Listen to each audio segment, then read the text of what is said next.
Assalamualaikum warahmatullahi wabarakatuh.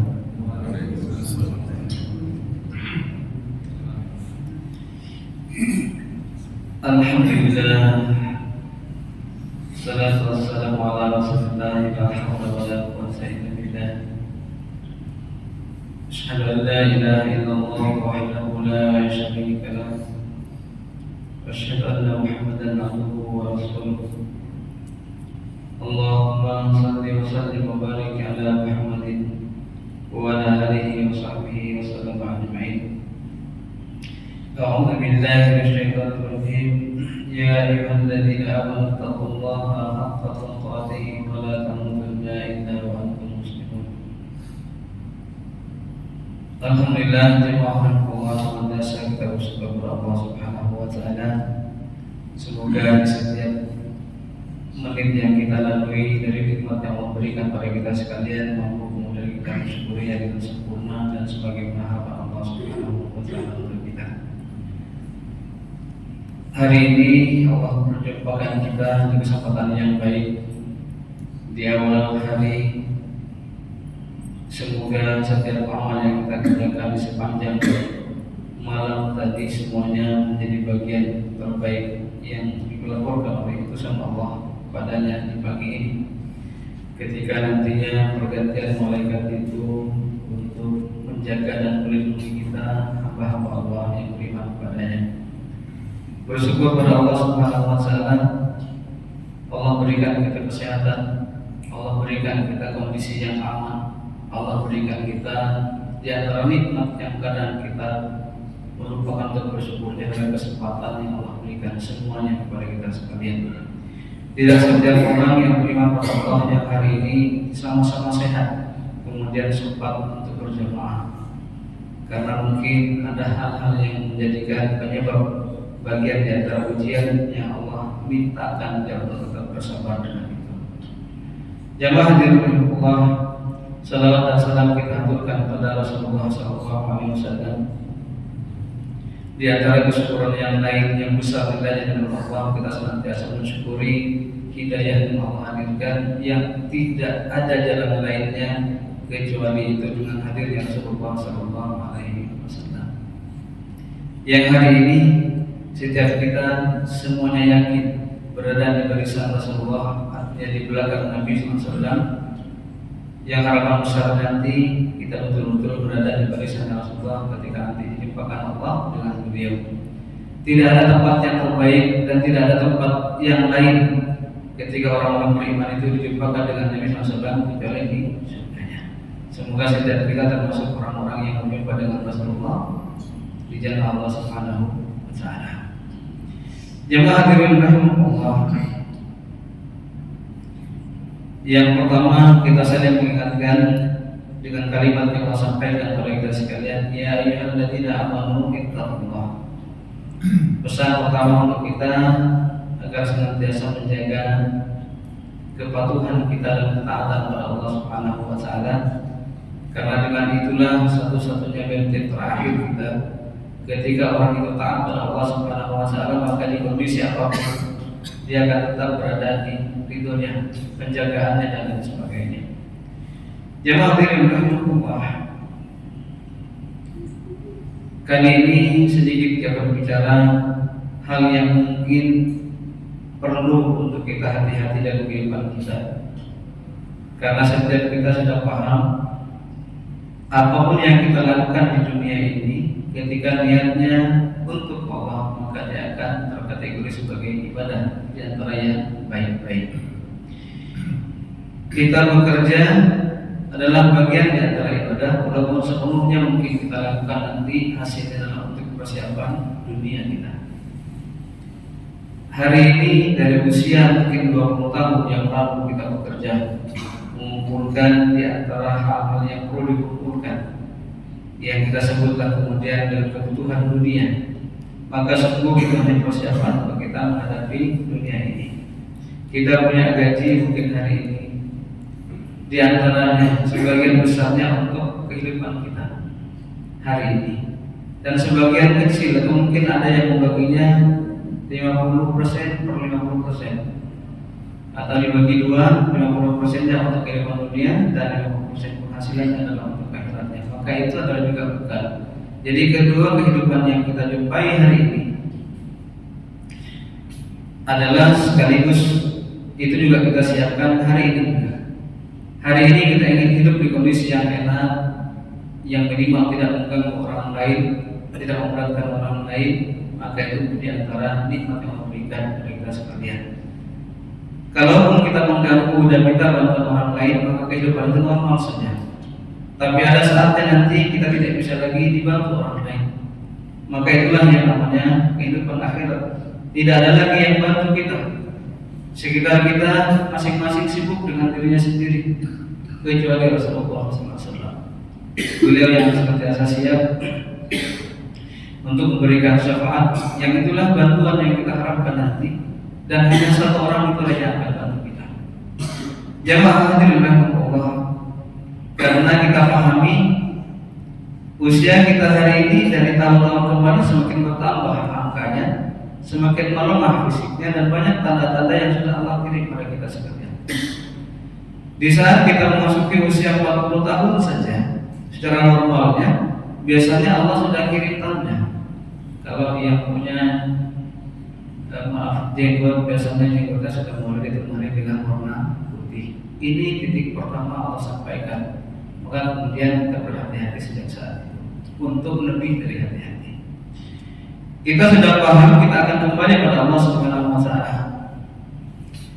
Kata para ulama mengatakan ada petaka dalam kehidupan seseorang itu bukan kemiskinannya, bukan kurang harta yang dia miliki, bukan karena pas-pasan wajahnya yang Allah berikan padanya, itu bukan petaka. Tapi keburukan yang paling buruk bagi orang-orang beriman ketika dia nanti kembali kepada Allah di kondisi yang tidak baik-baik saja. Maksudnya ketika orang itu kembali kepada Allah posisinya su'ul khatimah. Padahal kita sering meminta kepada Allah, minta husnul khatimah. Jemaah Allah, inilah yang kita pelajari. Apa kira-kira tanda-tandanya agar kemudian kita bisa berhati-hati. Sekali lagi, ini untuk kita, tidak untuk mengukur orang lain dan tidak untuk memastikan orang itu su'ul khatimah apa husnul khatimah. Yang kita hati-hati untuk diri kita, jangan sampai kita berada di posisi itu karena sebab-sebab diantaranya. Jamaah hadirin rahimakumullah. Jadi sekali lagi, su'ul khatimah itu merupakan salah satu yang paling pahit atau paling buruk dari kehidupan orang-orang yang beriman pada Allah Subhanahu wa taala dan Rasulnya. Orang yang su'ul khatimah itu menunjukkan data bahwa kehidupannya itu dibenci oleh Allah Subhanahu wa taala, dan sekaligus kematiannya didustakan Allah Subhanahu wa taala. Kita akan lihat nanti di antara contoh-contoh mungkin yang kita bisa jadikan pandangan untuk kita agar kita berhati-hati. Sisa umur kita sudah tidak tahu lagi. Yang kita tahu yang sudah kita lewati. Karena usia itu untuk kembali pada Allah tidak harus menunggu tua, tidak harus juga karena sakit. Banyak kita jumpai anak-anak yang jauh di bawah kita usianya sudah kembali pada Allah, apapun sebabnya. Artinya setiap kita punya batas waktu yang masing-masing, tidak ada yang tahu kapannya. Ini ya yang senantiasa kita berhati-hati dalam kehidupan. Maka kata Nabi SAW, kalau kita melihat orang itu, menurut kita dia orang baik, menurut kita dia kategori amalnya insya Allah sudah amal yang terbaik semuanya. Nabi pun berpesan itu para sahabat, dan sekaligus itu pesan untuk kita. Kata Nabi, jangan kalian terlalu mengagungkan dan menganggap orang itu orang suci yang kategori dosanya sudah tidak akan ada lagi. Kata Nabi, la tasaddaqu wa la tukadzibu hatta tarau kaifa yahtimullahu alaih. Jangan kalian terlalu mengagungkan dia, dan jangan juga kemudian terlalu benci sebenci-bencinya. Sampai-sampai nanti di akhir kata Nabi, hatta tarau kaifa yuhtim lahu. Sampai kalian tahu bagaimana dia menutup kehidupannya. Ya hadirin rahimakumullah. Kita ini berhati-hati memperbaiki diri berusaha setelah sholat kita seakan-akan berada di posisi sholat itu, dalam arti minta dan senantiasa merasa diawasi Allah Subhanahu wa taala. Dalam sholat tidak ada kalimat-kalimat yang tidak baik. Semuanya kalimatun thayyibah yang kita ucapkan dari takbir Allahu Akbar, dan setiap yang kita baca adalah doa-doa yang baik.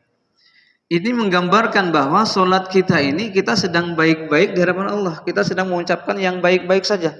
Dengan kanan kiri kita tidak menoleh untuk kemudian melakukan hal-hal yang buruk dalam sholat kita. Semuanya baik. Nah, sholat itu kita terjemahkan di luar sholat. Justru itulah yang sesungguhnya dikatakan oleh Quran, inna sholata tanha anil fahsya'i wal munkar.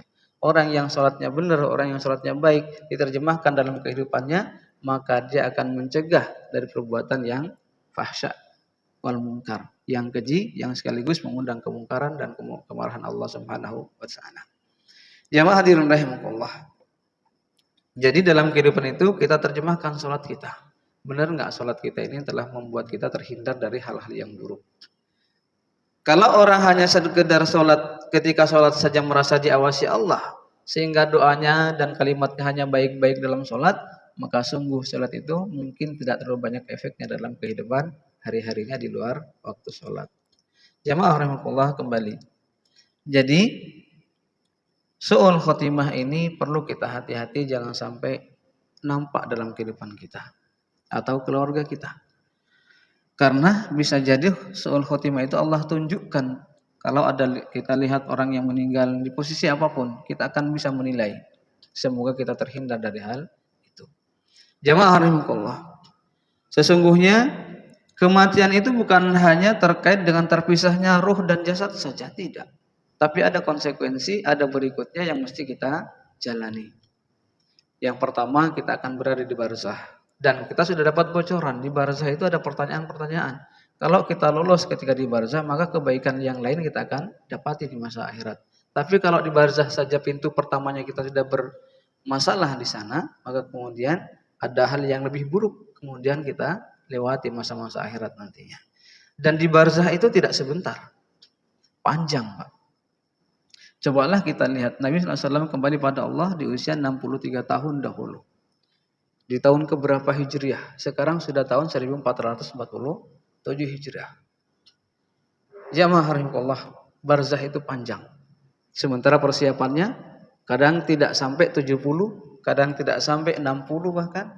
Sementara harus berlama-lama di barzah. Penantian yang sangat panjang.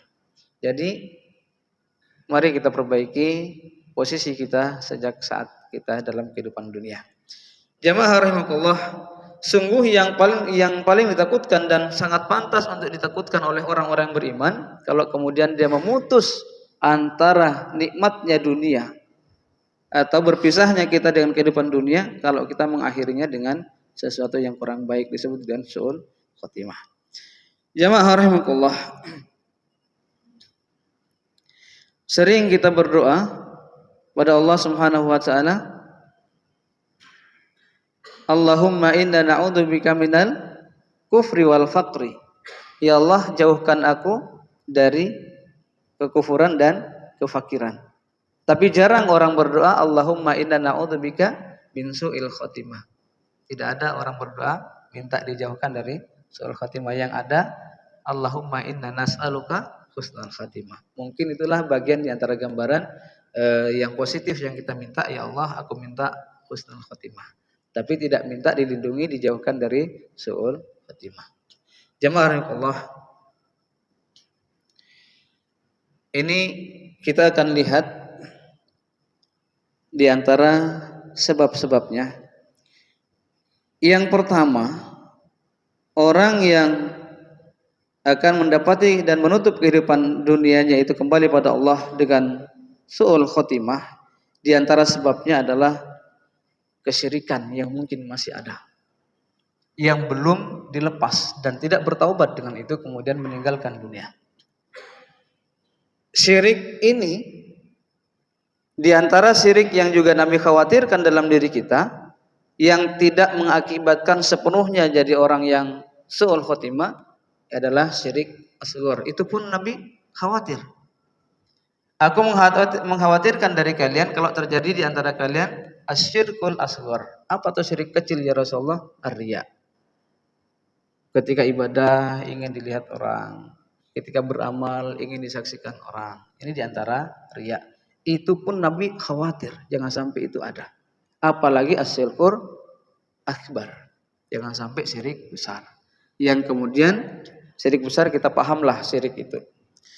Tapi masih kita lihat, saya dengan materi ini kemudian beberapa kali berkunjung ke beberapa tempat. Baik itu rumah makan atau rumah sakit atau beberapa tempat yang lain yang ingin kemudian terus berjalan, artinya mendatangkan uang. Jamaah rahimakumullah, di tempat-tempat makan saja hari ini kita kemanapun bisa melihat kalau emang dia menggunakan. Dan bahkan saya pernah iseng bertanya, ini apa maksudnya? Kenapa taruh barang begini? Ini dengan bahasa yang bagus menyampaikan ini hanya wasilah saja. Kita tidak percaya dengan ini. Tapi kalau ini tidak ada, rasanya di hati tidak enak. Itu bahasa hariannya. Masih ada di antara saudara-saudara kita dalam perdagangannya itu menggunakan hal yang sudah Allah larang. Kasus yang terakhir yang saya pelajari, sama-sama jualan sate, Pak, di sebuah tempat dan dekat dengan kita dari sini. Jamaah rahimakumullah, yang duluan jualan itu memang ramai pelanggannya. Yang baru datang ini juga membawa pelanggan yang baru. Setelah berjalan sama-sama berdampingan, karena betul-betul berdekatan, hanya dipisah dengan jembatan saja tempat berdagang mereka ini. Nah, yang baru buka ini setelah berjalan 3 bulan atau kurang lebih 4 bulan, tiba-tiba di bulan kelima, setiap pelanggannya yang kemarin rajin datang itu menyampaikan pada pemiliknya, kenapa antum tutup terus usahanya? Padahal yang punya atau pemilik usaha ini tidak merasa nutup. Ternyata setiap orang datang itu ceritanya sama. Jadi di pandangannya itu, ini orang nggak buka, tutup aja pintunya. Begitu kemudian datang tim ruqyah, diruqyah, Pak. Tempat itu diruqyah, dalamnya dan luarnya ditaburlah, ada merica, ada garam, itu ditabur kemudian. Sampaikan bahwa tempat ini memang ada yang menduduki, mengganti posisinya. Kenapa? Oh, bagian kiriman dari sebelah. Karena khawatir pelanggan sebelah itu pindah ke tempat yang baru. Jamaah rahimakumullah, ini bagian persaingan dalam perdagangan kita. Teman-teman kita, usaha teman-teman kita. Begitu didatangi ke tempat sebelah itu memang Masya Allah, gunakan itu, Pak. Padahal ini tidak salah dengan hajinya, tidak salah dengan ibadah-ibadah lainnya. Beliau rajin ibadah, beliau fasih Qur'annya, kemudian beliau juga banyak amal-amal solihnya menurut kita. Tapi ternyata dalam berdagang masih berada di posisi menggantungkan kehidupannya bukan hanya karena Allah semata. Masih ada yang diyakini dialah yang menghadirkan dan memberikan sejahtera itu selain Allah. Masih ada kesyirikan. Kalau itu kemudian dibawa sampai kemudian menutup akhir kehidupannya, maka misalkan 15 kali berhaji, Pak, tak ada nilai hajinya. Karena ini janji Allah Subhanahu wa taala. Orang yang melakukan kesyirikan kemudian tidak bertaubat sampai dia menutup kehidupannya, tidak akan pernah diampuni dosanya. Memang Allah itu maha adil, besok akan ditimbang mana kebaikan, mana keburukannya. Tapi ketika syirik yang pertama kali dilihat, dia tidak menggantungkan semuanya karena Allah Subhanahu wa taala, maka seakan-akan nilai yang besar tadi lewat semuanya. Kenapa? Oh, aku dalam duniamu saja nggak kamu ikuti. Jangan beribadah pada yang lain, jangan menganggap yang lain punya kekuatan sama dengan kekuatan dan kemampuanku. Lah ngapain? Hari ini aku terima juga yang baik-baik darimu. Memang ditimbang. Karena biasanya orang yang syirik itu pun kadang ibadah itu jadi formalitas. Nilainya bisa jadi mungkin antara 1 sampai 10, bisa jadi mungkin 0,1. Paling tinggi. Itulah yang kata Nabi SAW yang harus kita hati-hati. Ada kok sholat-sholat mereka yang sholat itu tidak diterima Allah Subhanahu wa taala. Salah satunya karena ketika kita masih ada dalam diri kita kesyirikan yang kita jaga. Jamaah rahimakumullah, semoga kita udah lepas dari hal-hal itu. Sekecil apapun kita lepaskan. Hanya riak saja menurut bahasa kita, itu Nabi sudah khawatir. Takut betul jangan sampai itu ada. Kenapa? Riak itu menggugurkan amal yang sedang kita kerjakan. Gak ada nilai. Apalagi syirik yang besar. Menghapus semua nilai yang kita kerjakan. Jamaah rahimakumullah. Ini yang kita khawatirkan pertama. Kalau orang itu masih ada di posisi memiliki hal-hal yang diyakini, dengan kekuatan itu dia bisa berdaya, dengan kekuatan itu dia bisa begini dan begitu, bukan karena Allah Subhanahu wa taala, dan dia meninggal sementara itu masih ada, belum bertaubat pada Allah Subhanahu wa taala sampai di akhir hidupnya, inilah orang yang su'ul khotimah. Walaupun meninggalnya mungkin di saat tidur, dia tidur kok baik-baik saja. Baru saja selesai sholat sunnah misalkan, kemudian dia tidur, meninggal. Karena kadang memang halus, Allah tidak menampakkan semuanya dari su'ul khotimah itu. Jemaah Allah, insya Allah kita lepaslah dari kesyirikan itu ya. Kemudian yang kedua, sebab yang kedua ketika orang itu membenci sunnah Nabi SAW. Ini ada kasusnya Pak. Orang-orang yang benci dengan sunnah Nabi itu. Maka kalau kita tidak mampu menjalani sunnah Nabi SAW, kita cukup fattaqullah mastata'tum. Yang sudah kita lakukan, yang sudah kita mampu, kerjakan sebaik-baiknya, sempurnakan. Sampaikan kepada Allah, ya Rabbana la tu'akhidna, ya Rabbana janganlah engkau ambil aku dan engkau siksa aku karena tidak mampu dengan sunnah ini. Aku masih belum mampu, nanti kalau aku mampu akan kerjakan maksimal. Jamaah rahimakumullah, orang yang kemudian membenci sunnah Nabi SAW, yang menunjukkan kebenciannya itu dengan nyata, lalu kemudian bahkan mungkin menganggap orang yang menjalani sunnah itu dipaki-maki, dibenci dan lain sebagainya, sesungguhnya ketika dia membenci sunnah Nabi atau syariat yang Nabi tetapkan, itu sesungguhnya syariat dari Allah Subhanahu wa taala. Ada contoh kecil nih Pak. Menurut kita kecil, tapi efeknya besar. Dalam salah satu kitab yang disampaikan, dalam kitabnya Imam An-Nawawi, dalam kitab Bustanul Qaidin, beliau menceritakan satu kisah. Ada seorang ayah atau seorang laki-laki yang benci dengan orang ketika orang itu bersiwak ketika mau sholat. Masya Allah, benci Pak. Saya dulu sempat tidak suka karena rasanya risih. Sudah di saf sholat dia baru bersiwak. Ternyata ini hal yang salah, bukan cuman keliru. Jamaah rahimakumullah, karena para sahabat itu dulu ketika mau sholat baru bersiwak. Maka kata Nabi, laula an asukka la amartukum bisiwak likulli shalah. Sekiranya hal ini tidak memberatkan, kata Nabi, buat kalian. Berat itu satu, karena rasa enggan, itu berat. Dua, mungkin karena malu, itu juga berat. Sekiranya tidak memberatkan bagi kalian, kata Nabi, aku akan wajibkan bersiwak itu. La amartukum bisiwak. Ketika kata-kata la amartukum akan aku tetapkan jadi sebuah kewajiban, kata Nabi SAW. Diperintahkan kita bersiwak setiap mau sholat ketika di saf. Betul-betul ketika mau sholat. Bukan diterjemahkan kemudian ketika kita mau berangkat sholat, maka kita sikatan dulu. Yang itu kita ganti dengan sikatan. Padahal Nabi bersiwak, karena memang dulu makjun itu belum ketemu. Belum ada sikat yang hari ini, belum ketemu odolnya seperti hari ini. Maka bersiwak dengan cara itulah kemudian. Yang kemarin sempat hati saya juga nggak suka dengan orang bersiwak seperti itu. Karena ketika ada sisa makannya itu dimutu Pak, dari ujung, puk gitu selesainya. Kayak nikmat betul. Sempat geli di hati saya. Begitu saya belajar, oh ya Allah, begini juga nggak boleh sebenarnya. Kembali ke kisah yang tadi. Saking bencinya orang ini dengan orang yang bersiwak, benci luar biasa bahkan sama orangnya. Seseorang yang membenci dengan sunnah Nabi, dengan syariatnya Nabi SAW, sesungguhnya dia sedang benci dengan Nabi SAW. Itu hakikat dan intinya.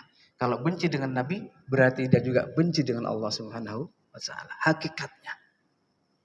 Ya ma'arifullah, kalau kita tidak sanggup dengan satu sunnah, sekali lagi jangan benci. Dulu di awal-awal, saya termasuk orang yang dibenci di sebuah tempat. Dari dulu sudah biasa punya rambut yang panjang di bawah dagu kita nih Pak. Oh diomongin macam-macam, yang kambing lah, yang kebanjiran lah celana kita dan lain-lain. Insya Allah jangan sampai segitunya kalian benci dengan saya. Yang saya lakukan hanya berusaha kecil dari sunnah yang Nabi lakukan. Walaupun mungkin tidak selebat Nabi dan para sahabat, saya berusaha yang tumbuh dipelihara, yang tidak ada nggak usah berusaha. Tapi kalau masih bisa diusahakan silahkan Pak. Tapi kalau di kantor tidak mengizinkan kita berjenggot, ya jangan dipaksakan berjenggot. Karena bisa jadi problem baru di antara teman-teman. Jamaah rahimakumullah. Kembali ke kisah yang tadi, ternyata Allah takdirkan lain. Dari sang ayah tadi tiba-tiba anaknya di rumah, karena punya anak laki-laki, dilihatnya juga bersiwak di rumah sebelum berangkat ke masjid. Begitu dilihat oleh ayahnya, oleh bapak tadi, ya gulam, kaifa tasawwaqta wa ana sakhatun bihi. Wahai anakku, bagaimana kamu lakukan hal ini? Kok kamu bersiwak? Sementara aku adalah orang yang paling tidak suka dengan siwak, benci dengan siwak. Diambilnya Pak kayu siwaknya yang habis dipakai, kemudian digosokkan ke lantai. Setelah digosok belum puas dibuang, karena masih belum jauh buangnya diambil lagi, saking bencinya ditingkatkan lagi kebenciannya. Mohon maaf ini.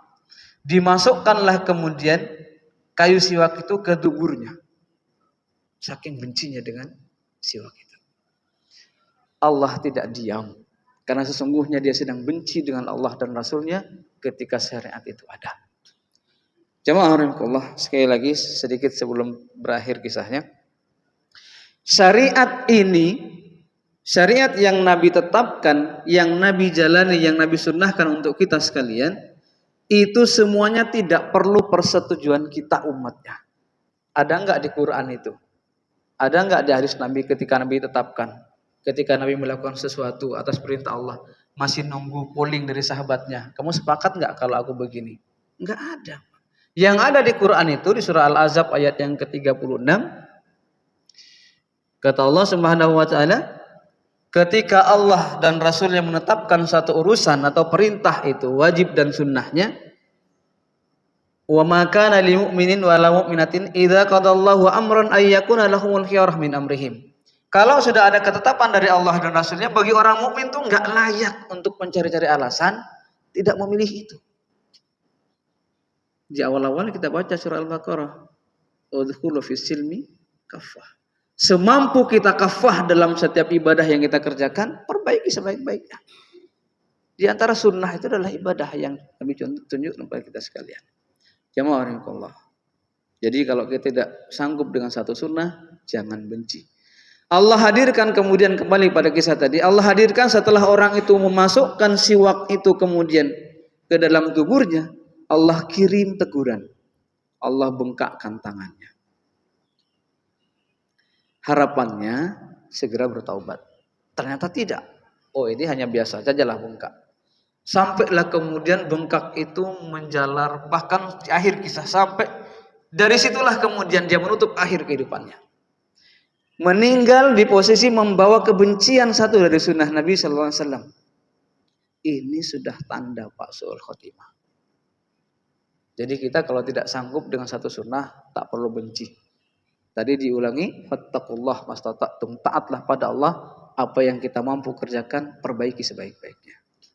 Sama nih yang sering saya dorong sebenarnya, sampai ada berempat jamaah dari Namira itu berjumpa dengan saya, mempertanyakan tentang satu sunnah yang seringkali menjadi momok di antara masyarakat kita kaum muslimin. Bahkan mungkin banyak yang membenci. Seandainya bukan karena ayat dari Allah, minta dihapuskan. Ketika kita berbicara salah satu di antara ayat-ayat di surah An-Nisa, fankihu ma tabalakum minan nisa masna wa sulasa wa ruba. Ini sunnah Pak. Kalaupun nggak sanggup, nggak usah benci. Karena kenyataannya di masyarakat kita, ketika ada orang sanggup nikah lebih dari satu, Masya Allah, tetangganya bisa jadi paling nggak suka dengan ini orang, keluarga ini. Padahal dia berjalan dengan sunnah ini baik-baik saja. Mertuanya yang kedua juga baik-baik saja. Tapi orang sekitarnya, ini tukang kawin memang. Orang poligami dibilang tukang kawin. Kalau dia nikahnya beneran karena menjalani sunnah Rasulullah SAW, murni bukan karena nafsunya, tapi ada hal yang mesti dilindungi dari orang yang dinikahinya sebagaimana Nabi. Nabi diperintahkan menikah dengan si fulan oleh Allah Subhanahu wa taala, si fulana, karena ada kehormatan yang harus dilindungi, karena ada jalan dakwah yang harus dilalui. Tidak serta-merta Nabi ingin menikah, aku cocok dengan kamu, nikah yuk. Enggak. Semuanya perintah Allah Subhanahu wa taala. Kalau ada di antara kita, Pak, mungkin ada tetangga kita yang sedang butuh perlindungan dari kita. Sudah sangat dihina oleh orang karena kondisinya begini begitu. Ambil, Pak. Sesungguhnya tidak perlu izin dari istri kita. Kerjakan, Pak. Ada hal yang mesti kita lindungi. Mungkin dia saking ininya dihina sama orang karena tidak ada keluarganya, tidak ada siapa-siapa. Udah, Pak, ambil, nikahin saja. Semoga Allah mudahkan, Pak, ya. Dan jangan dibenci kalaupun tak sanggup. Jangan ikutan ketika ada tetangga yang nikah lebih dari satu, kita ikutan benci dengan itu. Emangnya sunnah tidak ada lain selain itu. Padahal yang lain juga nggak sanggup melakukannya. Jamaah rahimakumullah, jangan sampai kebencian itu kita kemudian menutup akhir kehidupan kita merasa baik-baik saja, padahal ada sunnah yang kita benci dan kita meninggal membawa kebencian itu. Pasti, Pak, su'ul khotimah. Jadi ini peringatan dan sekaligus pelajaran buat kita. Kalau tak sanggup kita dengan satu sunnah Nabi, jangan membenci. Saya sama anak-anak sampaikan sama istri, kalau ternyata Allah takdirkan anak kita ini jadi istri yang pertama dari istri-istri suaminya, apakah kita perlu benci? Oh tidak. Kalau memang ini terjadi, itu takdir dari Allah Subhanahu wa taala. Tinggal dijalani bagaimana kira-kira kita nerima atau tidak. Semuanya harus kita terima. Cuman mungkin kalau persyaratannya itu kita ajukan ke calonnya, kamu sanggup nggak anak saya jadi istri yang pertama selamanya? Kalau memang udah sanggup, oke. Kalau kita tanya sanggup nggak kalau nanti ada orang lain kamu cintai, anakku tetap jadi anak yang jadi istri yang tetap kamu sayangi. Kalau dia sanggup, laksanakan. Karena ini bagian dari yang mesti kita jalani, sunnah. Jamaah rahimakumullah. Jadi saat ini siap anaknya poligami, siap. Soal anaknya mau apa enggak itu urusan dia. Nah itu tadi. Jamaah rahimakumullah. Yang sering kali kalau di bahasan ibu-ibu, Ustaz bisa enggak ayat itu diganti? Ya enggak bisa. Ayat dari Allah Subhanahu wa taala. Nabi menjalani, para sahabat juga ikutan dengan Nabi sallallahu alaihi wasallam. Itu memang di zaman Nabi sudah pengurangan. Kalau dari yang sebelum-sebelumnya, iya di kita penambahan. Karena kemampuan kita rata-rata cuman satu. Padahal katanya umat Nabi, sunnah Nabi yang itu enggak sanggup. Ya kita semua, Pak. Semoga di sunnah yang lain kita bisa mampu, enggak harus karena itu. Jamaah rahimakumullah.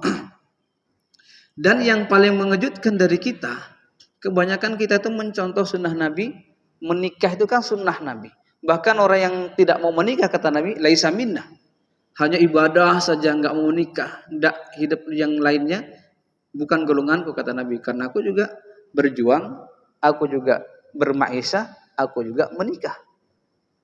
Kata Nabi SAW.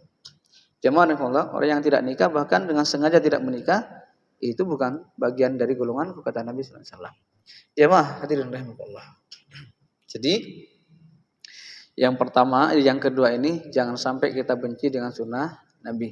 Karena sudah dipastikan yang membawa kebencian di hatinya, menutup kehidupannya dengan membawa benci itu dengan sunnah Nabi, bisa jadi menjadi salah satu sebab dia termasuk orang yang su'ul khotimah. Na'udzubillah. Jamaah hadirin rahimakumullah. Berikutnya, penyebab orang itu mendapati su'ul khotimah yang mesti kita hati-hati adalah ketika orang itu kemudian melakukan kezaliman. Ini sering kali saya bawa kisahnya tentang Hajjaj bin Yusuf dengan kezaliman beliau. Yang terakhir itu ada ulama yang dibunuh karena tidak sepakat dengan setiap kebijakannya Hajjaj bin Yusuf. Sa'ad bin Zubair.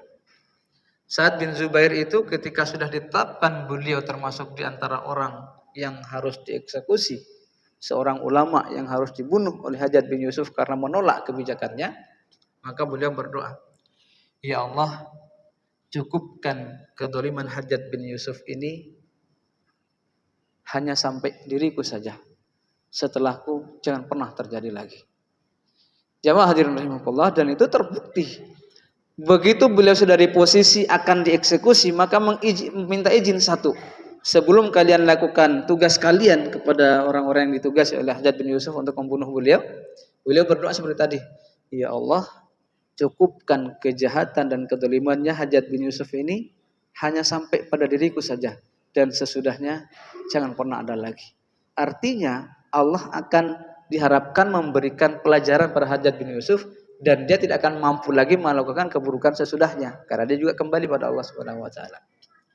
Jamaah rahimakumullah, ketika Sa'ad bin Zubair selesai dieksekusi, dibunuh karena hukumnya hukum dipancung atau dipenggal kepalanya, tidak berselang 1-2 hari lah kemudian Allah kirim rasa panas di badannya Hajjaj bin Yusuf. Ini akhir kehidupan beliau. Walaupun kita tahu ada juga kebaikan besarnya. Dulu pernah disampaikan kebaikan salah satu yang kita baca hari ini adanya titik dan harokat, itu inisiasinya dari kecerdasan Hajjaj bin Yusuf mengumpulkan para ulama untuk agar kemudian Quran ini terbaca sampai masa akhirat itu dekat, artinya kiamat segera datang. Quran itu sebelum hilang dari kertasnya agar bisa umat-umat itu baca, maka dikasih titik lah kemudian dan harokat. Itu prakarsanya Hajjaj bin Yusuf, kemudian belum mengumpulkan para ulama pemikir hari itu. Jamaah rahimakumullah, namun demikian wallahu a'lam, apakah semua yang kita baca hari ini menjadi sebab Hajjaj bin Yusuf diampuni Allah? Tapi yang pasti kita tahu dia mati membawa kezaliman.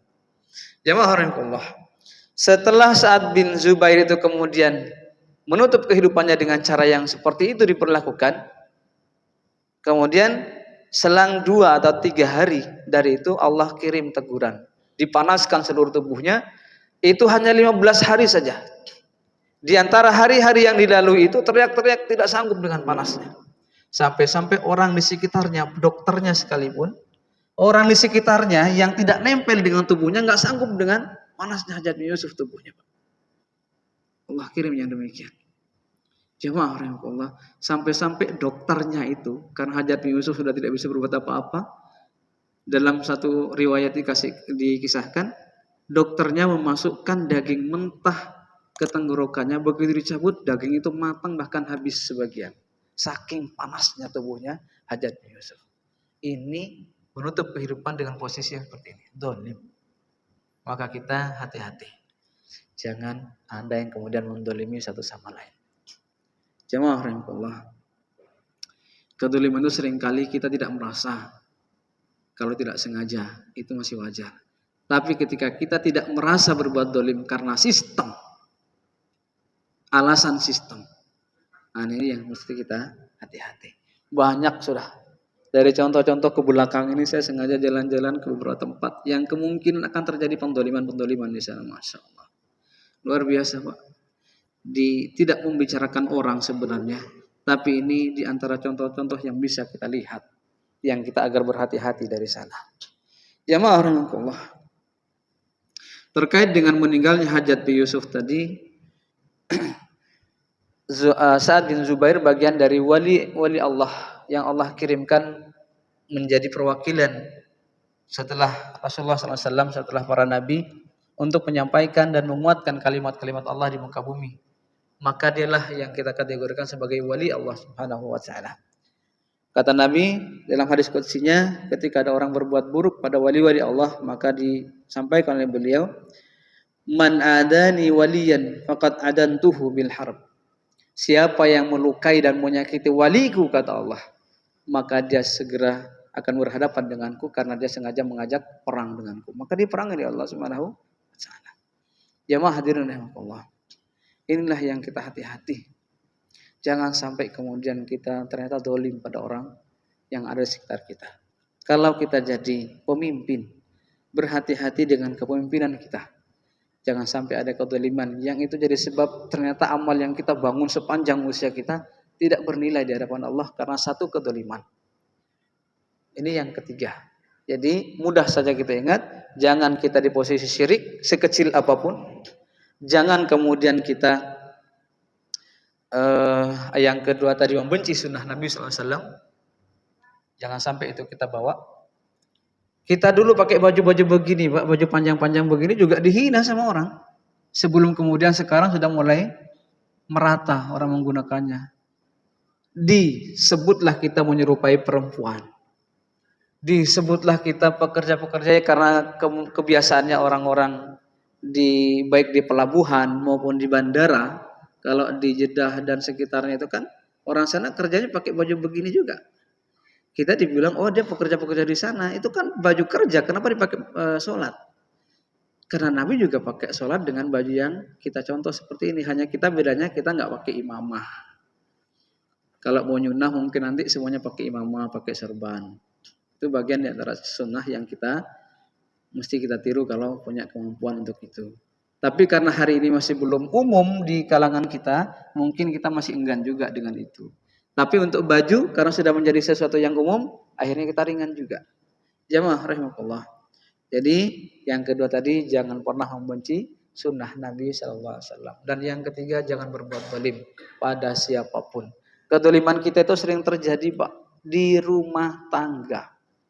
Di luar kita menjadi seperti malaikat, masuk rumah seperti tidak lagi kenal dengan malaikat.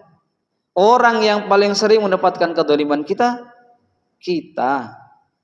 bisa jadi adalah istri dan anak-anak di rumah. Masya Allah, kalau di rumah manisnya kalau ngomong, kalau di luar rumah manisnya kalau ngomong. Begitu nyampe dalam rumah, salah sedikit keluarga, bentaknya keluar, melototnya jadi naudzubillah. Semoga kita tidak seperti itu. Insya Allah kita baik di luar rumah kepada orang, juga baik di dalam rumah dengan orang-orang yang kita cintai, apalagi yang kita sayangi. Jamaah hadirin rahimakumullah. Jadi sekali lagi, orang yang membenci syariat Allah, sesungguhnya dia sedang membenci Allah Subhanahu wa Ta'ala. Dan yang ketiga tadi, jangan sampai kita berbuat zalim pada siapapun. Karena sesungguhnya Allah sudah menyampaikan dalam hadis qudsinya yang Nabi sampaikan pada kita, inni haramtu dzulma 'ala nafsi faja'altahu muharraman bainakum fala tadzalamu. Kedzaliman itu aku haramkan dalam diriku sendiri sehingga aku tidak pernah menzalimi hamba-hambaku, maka kedzaliman itu aku haramkan terjadi di antara kalian, maka jangan saling menzalimi satu sama lain. Yang terakhir jamaah rahimakumullah. Sebab orang itu menutup kehidupannya dengan su'ul khotimah. Yang keempat, karena dia salah memilih teman. Jadi kita hati-hati nih berteman, Pak. Padahal Nabi merintahkan kita, carilah kalian teman yang baik, teman yang tidak punya kesyirikan dalam kehidupannya, teman yang ibadahnya baik pada Allah, taatnya juga baik pada Allah. Cari minimal 40 kata Nabi. Cari, Pak, di koleksi sudah teman-teman yang tidak ada kesyirikan itu, teman yang baik, dicatat betul-betul, ada grup sendiri, teman solehku misalkan gitu nih. Kenapa? Karena merujuk pada sebuah hadis, orang yang ketika meninggalnya disolati oleh 40 orang yang soleh, maka kemungkinan besarnya dia mendapatkan syafaat dari pertemanannya dan nanti di akhirat dimudahkan jumpa dengan Rasulullah. Itulah anjurannya, minimal kita punya teman 40. 41 boleh nggak? Boleh. Lebih dari itu juga pasti boleh. Jamaah rahimakumullah. Dihitunglah yang di sini nih. Tinggal ditambah sedikit kayaknya sudah cukup ini, Pak. Jamaah hadirin rahimakumullah. Orang yang salah memilih teman ini mari kita lihat.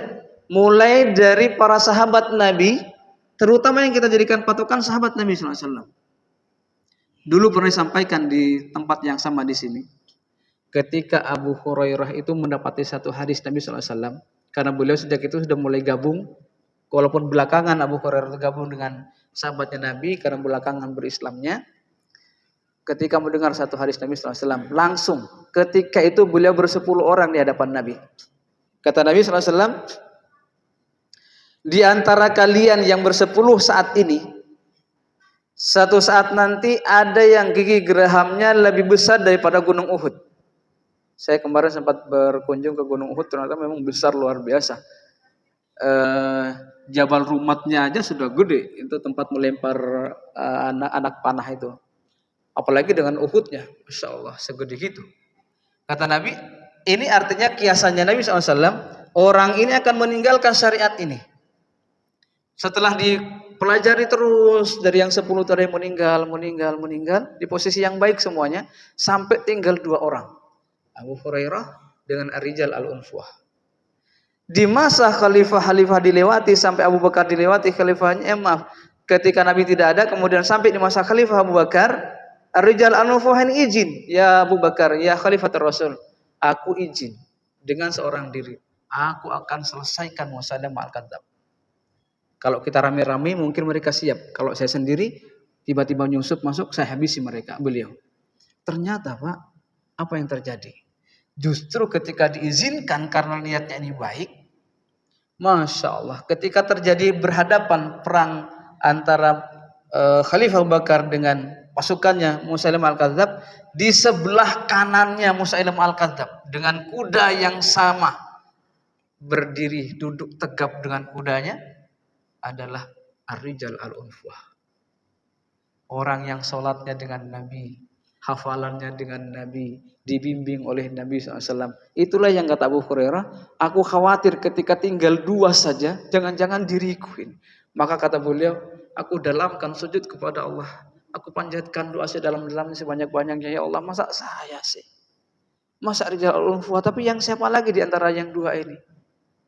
Nabi tidak akan pernah ada dustanya kalimatnya. Sampailah nampak ketika ternyata Rijal Al-Unfuah membelot dari Islam, barulah lega. Ya Allah, alhamdulillah ternyata bukan saya yang Nabi maksudkan. Jamaah rahimahullah, dan perang terjadi antara Khalifah Abu Bakar dengan Musailamah Al-Kadzdzab, dan Ar-Rijal Al-Unfuah mati di posisi itu. Ini karena salah memilih teman. Dia malah berteman dengan Musailamah Al-Kadzdzab. Ini yang pertama. Jamaah rahimahullah, banyak orang-orang yang salah memilih teman ini. Bahkan Nabi pun sempat menangis gara-gara, artinya sedih ketika teman hidupnya tidak bisa kemudian memilih teman yang lebih baik. Siapa itu? Kalau kita lihat Pak, bagaimana kisah akhir dari Abu Thalib. Yang Nabi berusaha ketika di ujung-ujung kehidupan itu, Nabi mengatakan ketika sudah mendekati ajalnya, kata Nabi SAW, wahai pamanku, qul kalimatan uhajjuka biha indallah. Wahai pamanku, ucapkan satu kata ini, satu kalimat ini, agar aku bisa beralasan di hadapan Allah Subhanahu wa taala, berhujjah di hadapan Allah Subhanahu wa taala. Engkau tuh orang baik, engkau membantu dakwah ini, engkau memberikan ketenangan kepadaku sepanjang dakwah yang berat ini.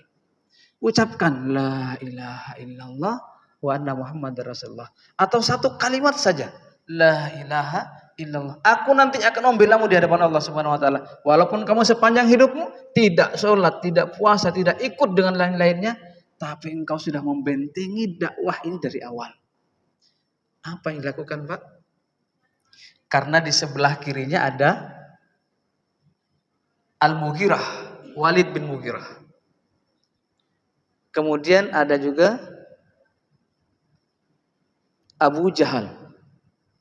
2 orang itu menemani, dan Nabi ada di samping kanannya, orang 2 ini ada di samping kirinya. Setiap Nabi selesai mengatakan, "Qulli kalimatan uhajjuka fillah, uhajjuka bika indallah." Katakan satu kalimat, aku akan berhujjah dari Allah Subhanahu wa taala. Kata mereka berdua juga mengatakan, "Atarghabu an millati abina Abdul Muttalib?" Kalau kamu ucapkan kalimat itu, tega enggak kamu tinggalkan agama yang diajarkan bapak kita, Abdul Muttalib? Selesai noleh kanan, noleh kiri, sampai noleh kanan kiri, sampai terakhir enggak terucap kalimat itu, meninggal di posisi setia dengan temannya. Kenapa? Tidak enak, tidak nyaman dengan pertemanan yang sudah sepanjang hidup itu, merasa dekat dan beragama sebagaimana dibimbing oleh Abdul Muttalib sebagai bapaknya, karena begitu kan orang dulu setianya dengan kebapaan dan pemimpin di atasnya itu. Jamaah rahimahullah, Nabi sedih dengan itu. Sampailah kemudian mendapatkan kabar bahwasanya Abu Thalib sekalipun tidak bersyahadat ketika itu, mendapatkan azab akhirat itu yang paling ringan. Itu masih dapat yang paling ringan. Paling ringannya pun digambarkan kita injek bara api di telapak kaki mendidih otak kita. Itu sudah paling ringan katanya. Jemaah rahimakumullah, ini gara-gara salah berteman. Jadi mari kita nih teman yang 40 jangan sampai salah-salah Pak ya. Di samping nanti menjadikan syafaat buat kita, fa'asbahtum binikmatihi ikhwana. Ada syafaat-syafaat dari orang-orang yang kemudian baik-baik semua itu, nanti di akhirat bisa saling mengangkat. Ketika satu sudah ya dari 40 di jannah Allah, ditanya, "Lu temanku yang satu yang mana ya? Kok enggak kelihatan ya Allah?" "Oh iya, ambil, temanmu ambil." Yang ketika hadir bertiga misalkan, "Teman yang ini kok enggak ada ya Allah?" "Ambil." Itu namanya asbahtum binikmatihi ikhwana. Dari pertemanan bisa jadi saling memberikan syafaat kebaikan di akhirat Allah Subhanahu wa taala. Kenapa? Karena dia orang-orang baik semua. Jamaah hadirin rahimakumullah. Kemudian yang terakhir untuk kisah memilih teman ini, jangan sampai kemudian kita salah memilih teman. Ada yang kenal mungkin ya di antara kita masih ingat barangkali namanya Abdurrahman bin Muljam di masa Khalifah Ali radhiyallahu an. Melewati kehidupan bersama dengan Nabi di bawah kepemimpinan Khalifah Abu Bakar, di bawah kepemimpinan Umar bin Khattab sampai masa Utsman, sampai kemudian dengan Ali radhiyallahu taala anhu. Lalu disinilah salah berteman Abdurrahman bin Muljam. Bahkan kalimatnya di antaranya yang keluar. Para sahabat Nabi ini sebagiannya sudah tidak benar nih. Termasuk Ali. Ada Abu Musa al-Asy'ari, termasuk juga Ali radhiyallahu taala anhu. Kemudian Amr bin As. Ini 3 orang yang harus diselesaikan. Dan Abdurrahman bin Muljam punya tugas dari komunitasnya untuk membunuh Ali. Jamaah Allah. Dan akhir kehidupan Abdurrahman bin Muljam membawa kebencian itu dengan Ali karena dianggapnya menyimpang. Lalu kemudian Ali terbunuh. Maka berikutnya sesudahnya pembunuhan itu dirasa sudah menjadi sebuah kemenangan dan Allah tetap menutup Abdurrahman bin Muljam dengan posisi itu, maka ini kata ulama, dia tidak mati dengan husnul khotimah sebaik apapun berikutnya karena dia sudah membunuh di antara wali Allah yang Nabi sudah pastikan Ali ini adalah ilmunya luar biasa. Sekiranya ditimbang seluruh ilmunya dunia ini itu enggak seberapa dengan ilmunya Ali, kata Nabi SAW. Dan Ali adalah pintu dari setiap ilmu itu. Orang yang sudah jelas ditetapkan oleh Rasulullah SAW, yang dipuji karena Allah Subhanahu Wa Taala sudah memujinya, walaupun mungkin tidak disampaikan kepada kita, karena setiap yang Nabi sampaikan pasti adalah wahyu. Jemaah hadirin rahimakumullah, karena itu hati-hati kita berteman. Kalaulah kemudian kita sedikit mempelajari yang disampaikan oleh salah orang ulama kita, Ibnul Qayyim rahimahullah mengatakan, teman itu ada 3 Pak kategorinya. Ada teman sebagai gizi, ada teman itu menjadi racun, ada juga teman itu sebagai obat. Sebagai gizi itu maksudnya menambah kebaikan pada kita. Itulah yang minimal 40 tadi.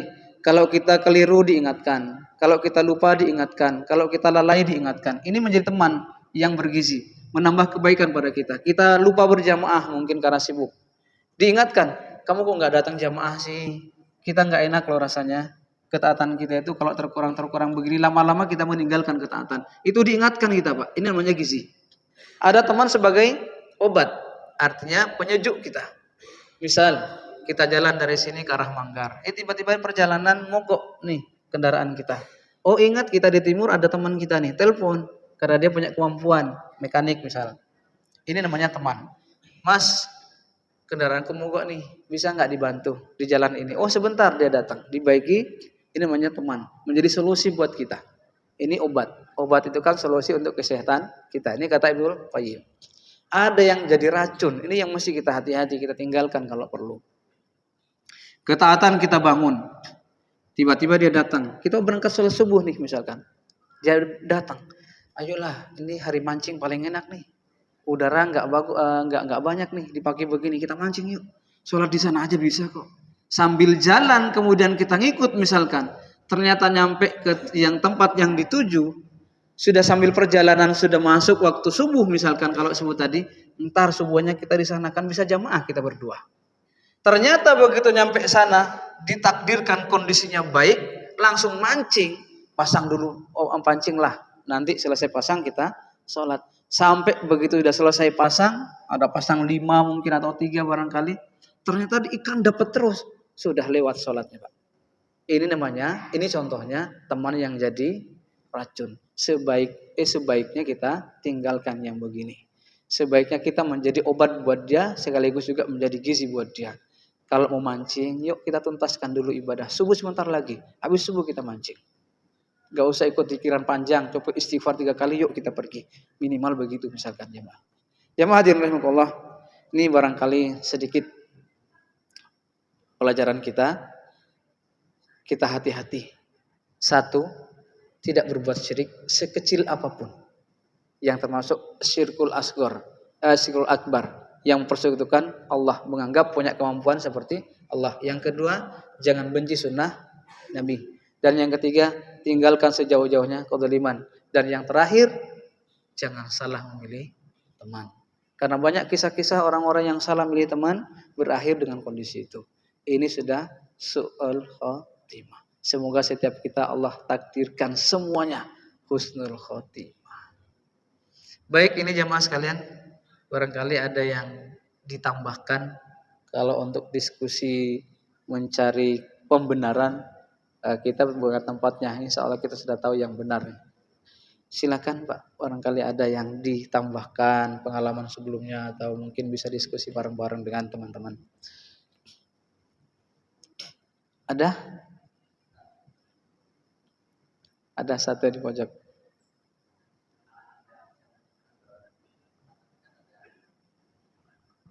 Ada 7 golongan yang insya Allah akan dinaungin Allah di padang mahsyar Ustaz ya. Salah satunya bersahabat karena Allah, bertemu karena Allah dan berpisah. Karena Allah. Yang mungkin salah satunya pertemuan di majelis ini Ustaz. Cuma kalau yang berpisah karena Allah tuh yang bagaimana?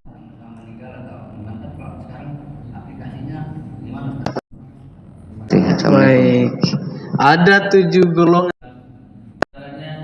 yang terikat dengan masjid. Kita ini pegawai nih, misalkan pegawai pemerintah lah, atau pegawai di perusahaan lah. Ternyata takdir itu kemudian bergulir. Setelah bertugas di sini, punya teman seperti kita semua berteman di sini. Ternyata di periode tertentu, saya misalkan oleh hidayatullah, Pak Didin, tugas di Balikpapan kami anggap cukup ya. Besok balik lagi ke Jawa. Ini Pak, perpisahan karena Allah. Kalau ternyata kembali ke Jawa itu kemudian sampai saya menutup kehidupan di sana, inilah berpisah karena Allah. Contohnya Pak, kira-kira begitu. Karena tugasnya, atau karena mungkin karena kita pindah rumah, mungkin kita pindah ke daerah. Dulu kita berasal dari kampung mana, tiba-tiba kita ingin lebih nikmat lagi kehidupan di sana, kita kemudian pindah di sana, terpisah kita dengan teman-teman di sini.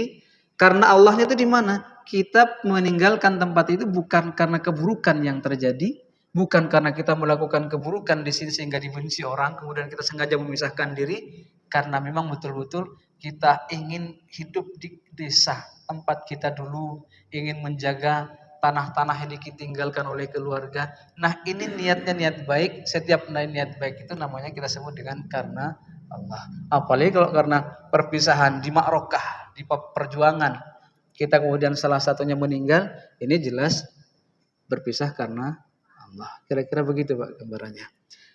Baik, cukup. Ada lagi? Ada lagi Pak? Cukup ya, insyaallah. Baik, jadi bertemanlah kita, karena bagian terakhir adalah tentang teman. Bertemanlah kita dengan sebaik-baiknya dengan siapapun. Bisa jadi pertemanan itu termasuk dari kalimatnya Imam Al-Qayyim tadi, sebagai gizi bagi kita, sebagai obat bagi kita. Tapi kalau yang sebagai racun, maka berpisahlah dengan yang racun itu. Bukan berarti kita kemudian membencinya, jangan. Nabi juga ngasih pelajaran buat kita. Nabi itu sudah menganggap Wahsy itu bagian dari beliau, bagian dari Rasulullah SAW dan para sahabatnya. Cuman kata Nabi, Wahsy, kamu jangan terlalu sering nampak ya di hadapanku. aku enggak benci kok sama kamu.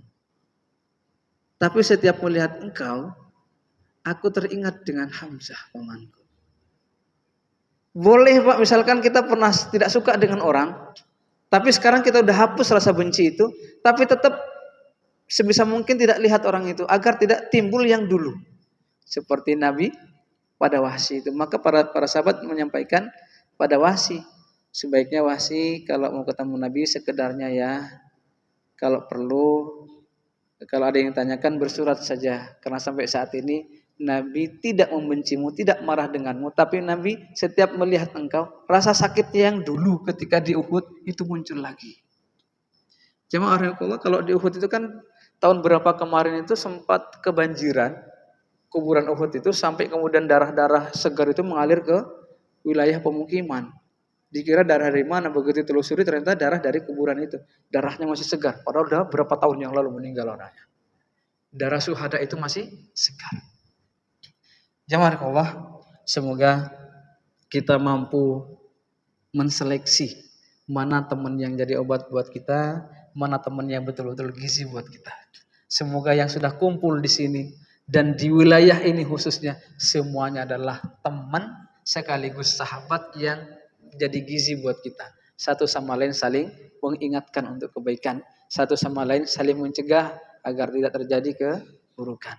Semoga kita semua termasuk orang yang mendapati husnul khotimah, dijauhkan oleh Allah dari su'ul khotimah sejauh-jauhnya. Ini barangkali di pagi ini kita pelajari hanya 4 Pak, mudah dikenang, mudah diingat ya insyaallah, dan kasus-kasusnya masing-masing ada. Semoga setiap kita mengambil pelajaran dari itu dan dari pelajaran yang lain agar kemudian keimanan dan keyakinan kita pada Allah Subhanahu wa taala semakin menguat. Fattaqullaha wa ati'u, taat dan taatlah kepada Allah Subhanahu wa taala. Aku qouli hadza wa astaghfiruhu subhanakallahumma bihamdika asyhadu an la ilaha illa anta astaghfiruka wa atubu ilaik. Mohon maaf atas khilaf dan kurangnya penyampaian kali ini. Semoga setiap kita senantiasa dijaga Allah Subhanahu wa taala. Akhirul kalam, assalamualaikum warahmatullahi wabarakatuh.